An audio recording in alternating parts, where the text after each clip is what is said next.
Sometimes stories we tell ourselves come crashing down. It's a beautiful August morning, and I wake at dawn.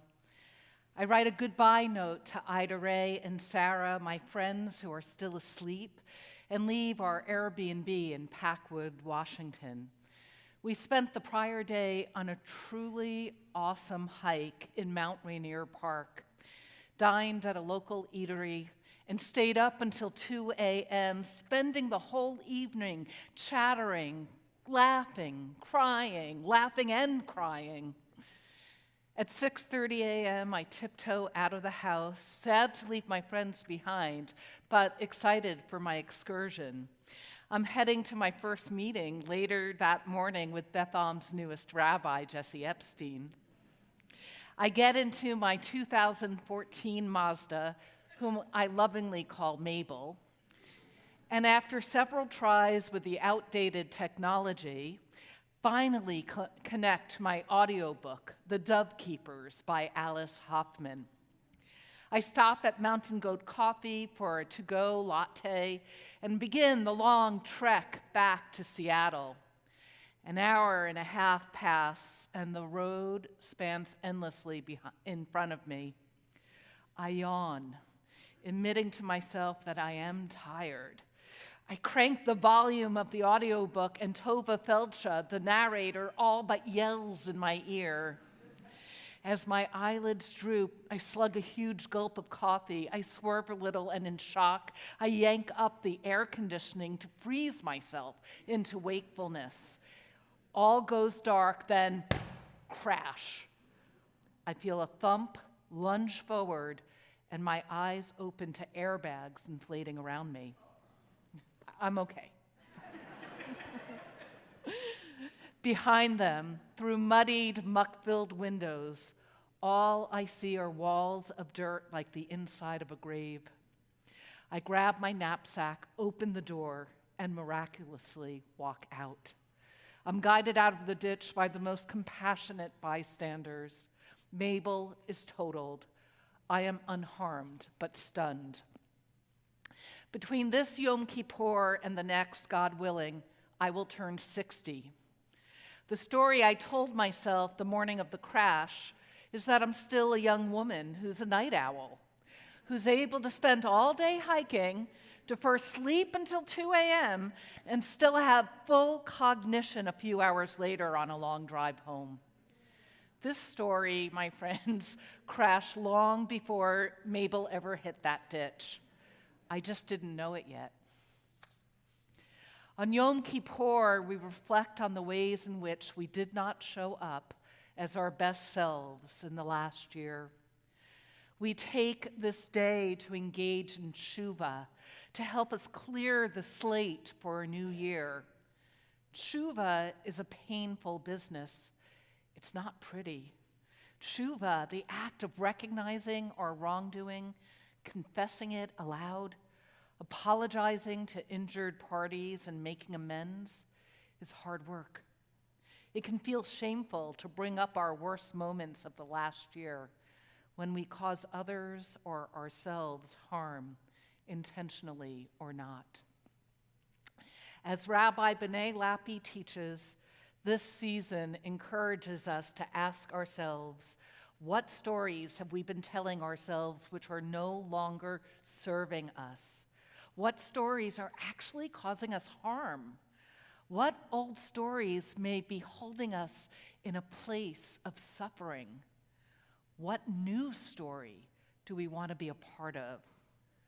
In this sense, Mabel getting totaled became an opportunity for Teshuvah. It propelled me to rethink whether my intentions and actions and abilities are all aligned.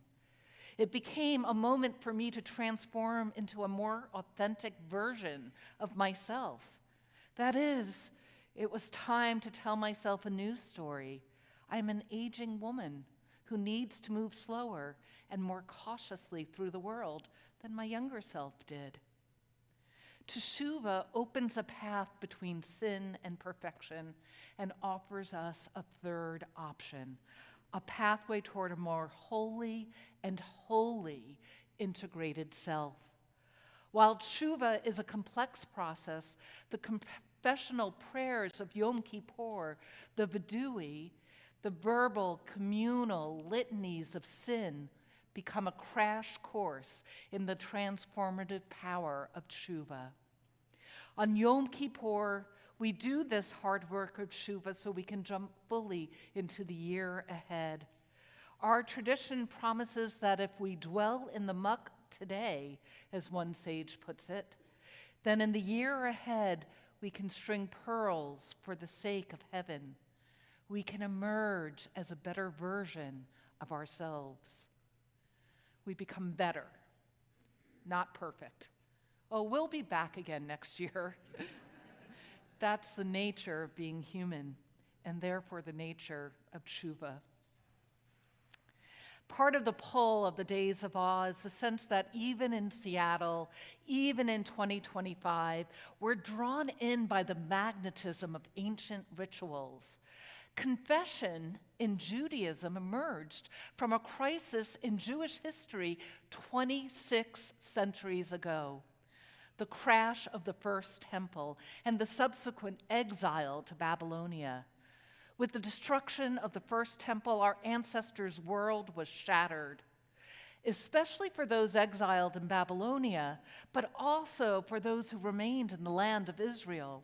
They were thrust into an existential crisis. Who were they and who was God if the temple no longer stood? These ancestors, as recorded by the Hebrew prophets like Isaiah, whose words we just heard beautifully, discovered a new option. They fasted, lamented, and confessed their sins together.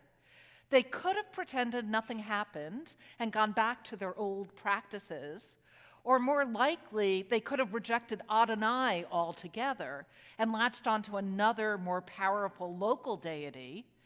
But instead, they believed in the brit, the love at the heart of the divine human connection, and found another way. They took personal responsibility for the way they failed to engage in behaviors that reflect our highest mitzvot, our most elevated sacred obligations. These 6th century BCE ancestors accompanied their confessions with sacrifices.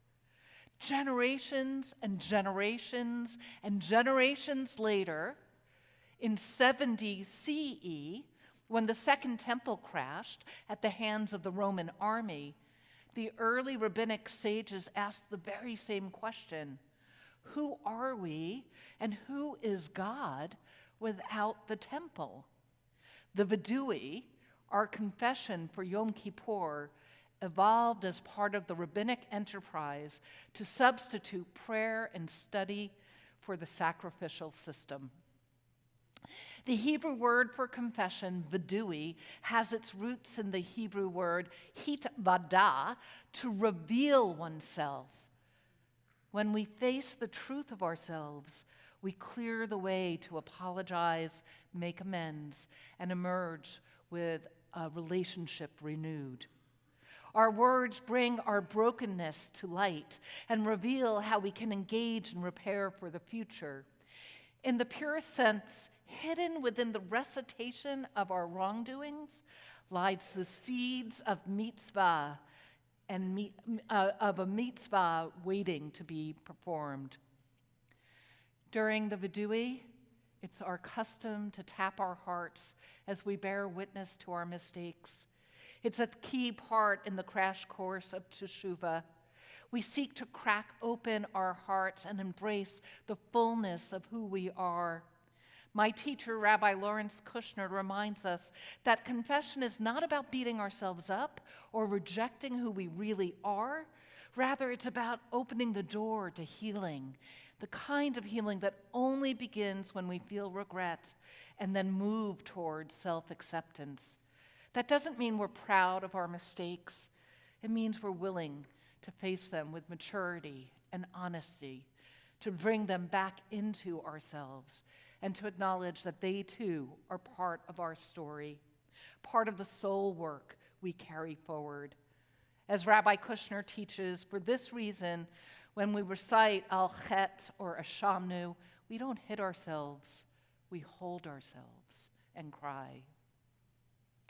We recite these litanies not for their specifics, but perhaps as an expression of our vulnerability, our weaknesses, our misguidedness. We give voice to our wrongdoings in public, in the plural, because any interpersonal harm frays the social fabric for all of us. We hold one another accountable, even as we accept our own responsibility. In Judaism, Teshuvah, return and repair, is separate from mechila, forgiveness. We hope for forgiveness, but it's not always achievable. Teshuvah, though, is always available to us. We get a jump start through the confessional prayers for Yom Kippur. They are a launching pad toward the wholeness that accompanies Teshuvah. The act of confessing is the first step toward letting go of stories that no longer serve us. Ironically, The Dove Keepers, the book I was listening to before I drove into the ditch, was a novel about the fall of the Second Temple in 70 CE and the final battle at the fortress of Masada a few years later. Masada, you'll remember, concluded with the mass suicide of Jewish zealots bunkered there, thereby assuring Roman victory over Jerusalem. The novel centers around the only survivors of this tragedy, 2 women and 5 children who lived through collapse, trauma, and exile. It's not lost on me that I was listening to a story about a literal and spiritual crash as I was in the middle of my own. A story about a civilization in free fall as I was spinning off the road, unconscious of the danger that I put myself in, or God forbid, others in. I was unaware of the story I had been stubbornly clinging to. The road back from a crash, any crash, is long, whether it's a personal one or a communal one or a generational one. Whether it's the loss of the temple or a body that's no longer doing what it once did, or the painful realization that a beloved tradition we hold dear doesn't always reflect who we are or what we need. As Rabbi Lappi teaches, Teshuvah is not about rewriting our history.